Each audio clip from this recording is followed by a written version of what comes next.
Welcome back to the deep dive. Today we're jumping into some source material that really pushes against how we usually think about things like time, life, even death itself. Yeah, we're looking at these theological ideas, often grouped under the heading, the two spiritual deaths. And our goal today really is to unpack that.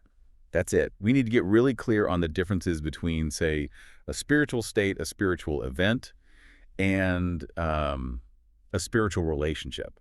Because the sources use the same words, life, death, for all three, and that's where things get tangled.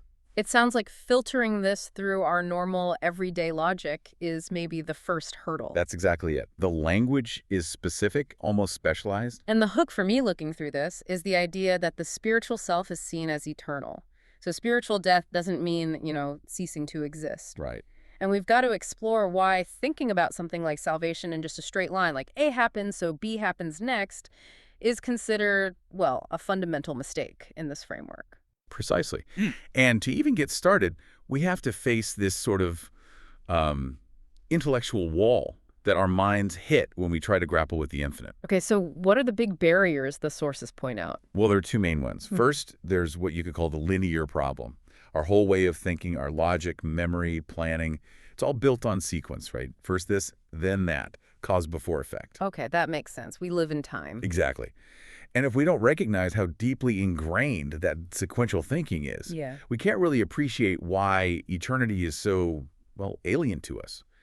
The sources describe God's perspective on time not as a line, but more like it's unfolded like white paper. Unfolded, like you can see it all at once. Kind of like that. Imagine a movie reel. You watch the frames one after another sequentially, but the director, or someone holding the actual film, they can see the whole story laid out, all frames simultaneously. It's all there, complete. Gotcha. So trying to use the logic of just one frame to understand the whole reel, that's not going to work. It can't. And that connects directly to the second big difficulty, the limited scope. We're finite. We're created beings. We're trying to grasp something infinite, uncreated. So using our limited time-bound tools to solve an infinite equation. You're basically guaranteed to get errors in the math, so to speak. And the sources say the most common error, the big one, relates right back to salvation itself. Absolutely. It's the belief that forgiveness or salvation only covers sins committed before you believe. Or that, maybe future sins need a different kind of handling. That is a really common way of thinking about it, though. It is, because it feels logical within our time system. It feels like cause and effect. But it's trying to cram an eternal act into our limited sequential box. But wait, if the sacrifice is presented as eternal, why is that distinction sins before versus sins after so persistent? Doesn't our sense of guilt kind of demand ongoing action? It does, yeah. Our guilt is definitely tied to our sequential view of morality. But the source material, especially looking at Hebrews, insists Jesus' sacrifice was eternal. Meaning it operates outside our timeline. Exactly. Because it takes effect in the eternal system that directors view, you mentioned. It inherently covers the believer's entire time system. Yeah. Start to finish. Your finite timeline simply can't contain or limit something that's already effective in eternity. So the pardon is total because its source is outside the system it's applied to. That's the idea. It's already done from the eternal perspective. Okay, that's a huge foundation to lay. And if that pardon is total, established outside time, it must change how we define other basic concepts, like life itself, moving beyond just biology. Yes, definitely. Let's pivot to that distinction the sources make between the tree of life and the tree of the knowledge of good and evil. It's critical. Because it's not just about apples and snakes, right? Not at all. This defines sin not as just making a mistake, but as a fundamental crisis of authority. The tree of life wasn't about keeping Adam and Eve ignorant or unwise. The tree of life, according to this view, includes the ability to discern good and evil. But crucially, that discernment is based on God's standard, his eternal external benchmark. And the other tree, the tree of knowledge. That represented seeking to set up your own standard. Deciding for yourself what's right and wrong, independent of God's standard, is the act of saying, I'm the ultimate authority here. So self-determination is the essence of sin. In this framework, yes. Independence from the ultimate standard. And this ties back, surprisingly maybe, to everyday human ethics. The sources argue that a lot of our morality, our ethical rules, are built on a really shaky foundation. Very shaky. The foundation being our own biological life and survival. Meaning? Like our ethical systems, laws, social rules, what we consider good behavior, they work pretty well. until basic survival is genuinely threatened. Ah, okay, when self-preservation kicks in. Exactly. The moment the biological foundation is shaken, the moral structure built on top starts to wobble, even collapse. You see that in extreme situations, right? Like the classic shipwreck scenario, or wartime rationing, or even political conflicts where groups feel their very existence is on the line.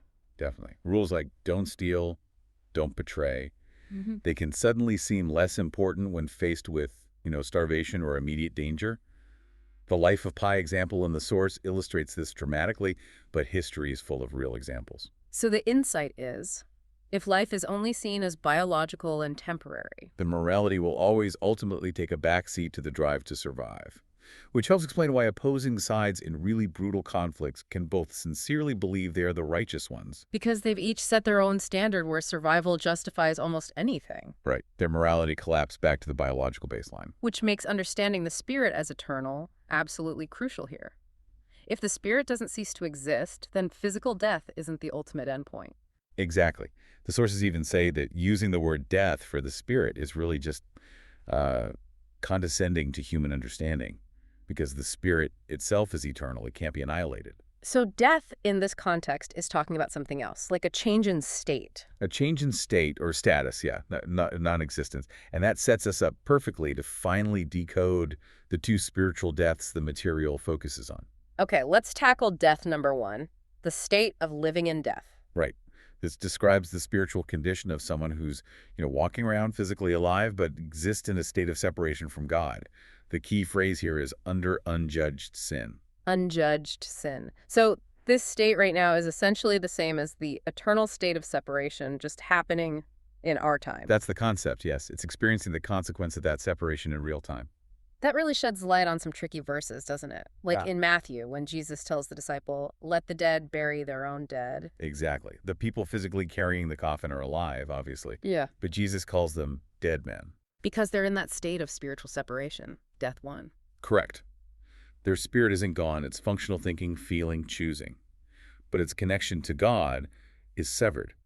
The sources point to Ephesians, talking about following the prince of the power of the air. Meaning the spirit in that state is connected elsewhere.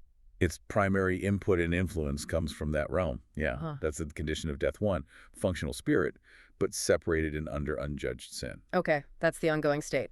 Now, death two sounds very different. It's described as an instant of judgment. Completely different. Death too isn't a state. It's a one-time instantaneous event. It's the moment the sin is actually judged. Judged how? It's described as the sin being transferred to Christ. And in that instant, the old spiritual identity, the sinner's identity, it's destroyed, it disappears. The sources call it a discontinuity, like a spiritual fault line. Wow, so not a gradual improvement, but an instantaneous wipe. A judicial execution of the old self. That's the picture. And critically, this instantaneous death event is inseparable from resurrection, from new life. Like in Romans 6, planted in death, raised in life. Precisely. Paul talks about being made alive with Christ, that making alive presupposes the instantaneous judgment, death too. The old identity had to be completely dealt with, judicially extinguished, for the new permanent life to begin. Okay, so death one is a state of separation. Death two is the one-time event of judgment and identity change. That seems clear. Yeah. But then the New Testament also talks about being, say, dead to the law. If our core identity is fixed by death two, what does that kind of dead mean? It sounds more fluid. It is fluid. And that brings us to the third way the words live and dead are used. This refers to a relationship status. It's about your active alignment, your current point of engagement. A relationship status, how does that work with the law, like in Romans 7 or Galatians? Okay, so think of it like jurisdiction. The law, the sources explain, governs a person when they are alive to it, Yeah. meaning when they are actively engaging with it, trying to operate under its rules and authority. Like being bound by a contract. Sort of, yeah. Now, if you are alive to Christ, meaning your primary relationship and reliance is on Him, then you are considered dead to the law. The law's contract, its jurisdiction, no longer applies to you. You're under a different authority, you could say, married to Christ. Ah, so if you then try to go back and live by the law to be justified, to earn God's favor. You are voluntarily putting yourself back under its jurisdiction. You're making yourself alive to law again. And in doing so, Galatians warns, you cut yourself off from grace, you make yourself dead to Christ in terms of that active relationship. So this relationship status is based on choice, on where you're focusing your reliance day to day. Exactly. It's fluid. A Yeah. person whose permanent identity was established by death too can still choose moment by moment to relate to God through the law, which leads back to condemnation and striving. But, and this is crucial, that doesn't change their underlying permanent identity. The death to event still stands. Absolutely vital distinction. The relationship status can fluctuate based on focus and reliance, but the core identity established at death too, the fact that the judgment happened, is permanent and unchangeable. Okay, that clarifies the third meaning. It's about relational alignment, not fundamental identity. Let's pull this together practically now.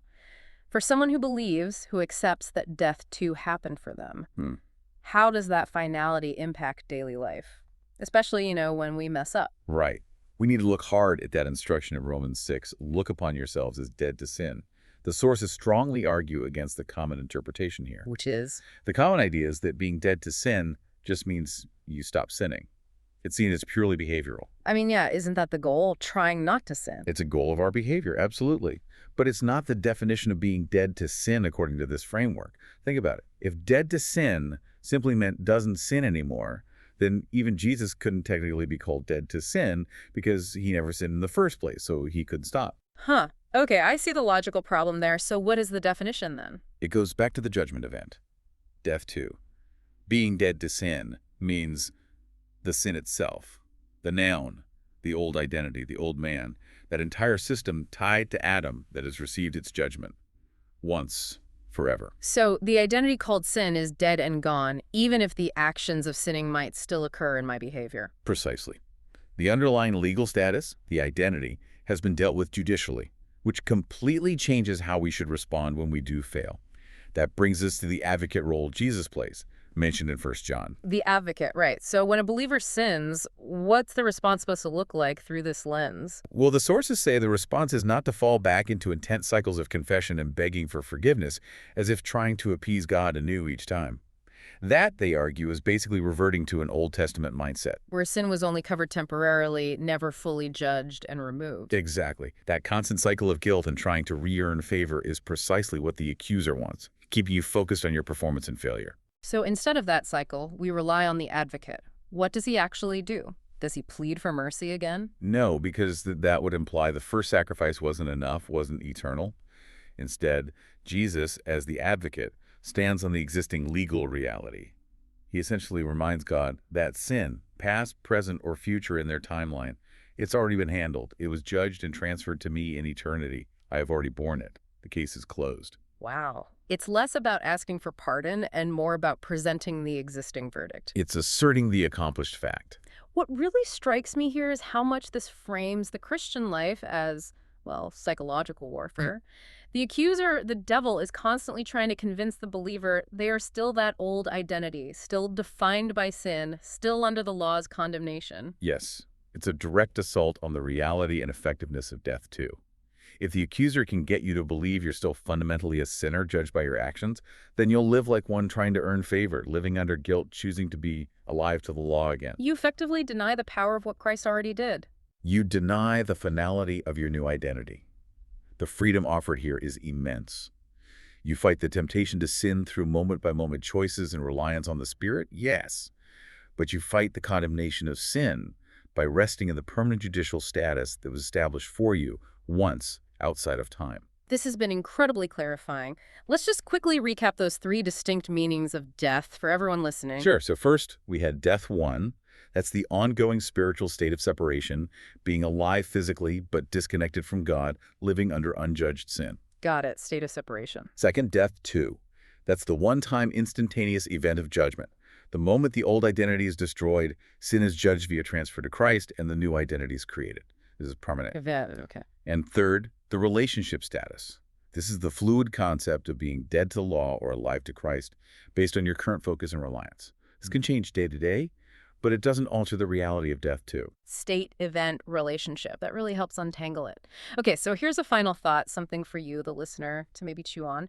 If your core spiritual identity really is permanent, established by that one-time event, death too, which happened outside your personal timeline, What decisions, what feelings, what ethical choices are you still making based on the old fragile systems, like linear guilt or human morality tied only to survival? What might actually change if you fully embrace the finality of death too and lived out of that identity? That's the real challenge, isn't it? It really is. Thanks for diving deep with us today. Until next time, keep exploring the source material.